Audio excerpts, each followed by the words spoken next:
चैत्र पूर्णिमा व्रत की कथा। चैत्र पूर्णिमा के दिन हनुमान जी का जन्म हुआ था, इसलिए चैत्र पूर्णिमा का विशेष महत्व है। धार्मिक मान्यता है कि इस दिन भगवान श्री हनुमान प्रभु श्री राम के सहयोग के लिए धरती पर जन्मे थे। मान्यता है कि इस दिन भगवान विष्णु और माता लक्ष्मी की पूजा करने से भगवान हनुमान की कृपा प्राप्त होती है। अगर आप भी इस दिन चैत्र पूर्णिमा का व्रत रख रहे हैं तो इस पौराणिक कथा का श्रवण करना शुभ माना गया है। पौराणिक कथा के अनुसार एक नगर में सेठ सेठानी रहते थे।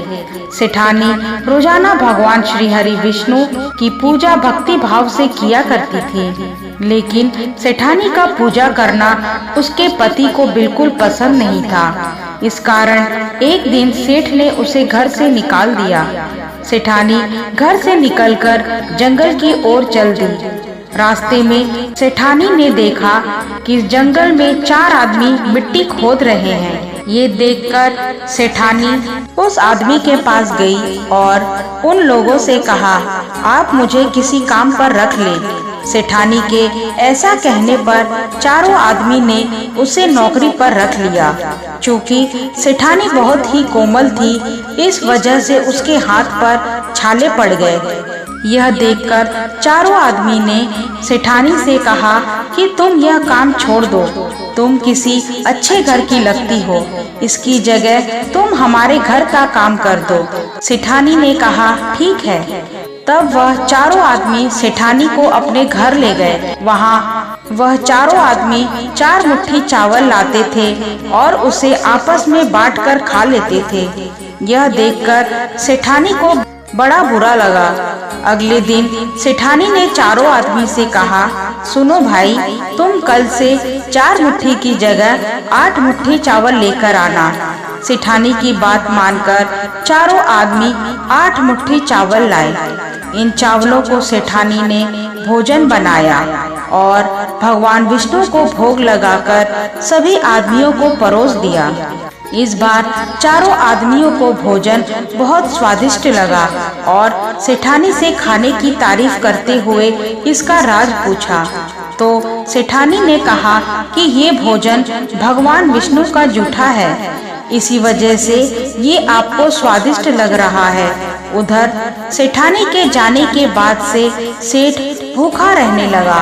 आसपास के लोग उसे ताने मारने लगे कि ये पत्नी की वजह से ही खाना खा रहा था। लोगों की बातें सुनकर सेठ सेठानी को ढूंढने जंगल में निकल गया।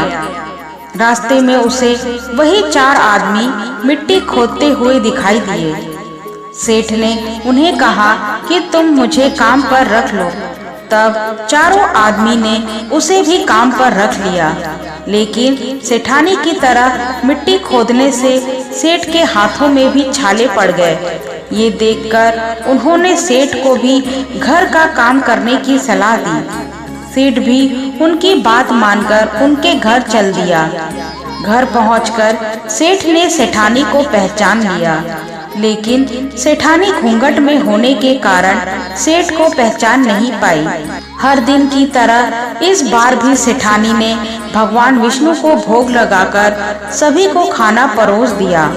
लेकिन जैसे ही सेठानी सेठ को खाना परोसने लगी तो भगवान विष्णु ने सेठानी का हाथ पकड़ लिया और कहा कि ये तुम क्या कर रही हो।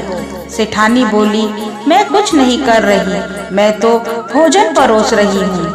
भगवान विष्णु ने मेरा हाथ पकड़ लिया है। चारों भाइयों ने सेठानी से कहा कि हमें भी भगवान विष्णु के दर्शन कराओ।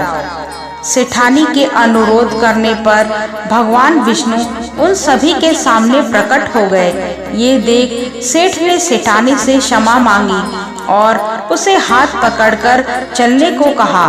तब चारों भाइयों ने बहन को बहुत सा धन देकर विदा किया। तब सेठ भी भगवान विष्णु का भक्त बन गया और पूरी श्रद्धा से उनकी पूजा करने लगा। इससे उसके घर में फिर से धन की बरसात होने लगी। ऐसी मान्यता है कि इस दिन व्रत रखने से सत्यनारायण भगवान के साथ हनुमान जी, प्रभु श्री राम और माता सीता की भी कृपा प्राप्त होती है। जय श्री हरि विष्णु, जय बजरंगबली।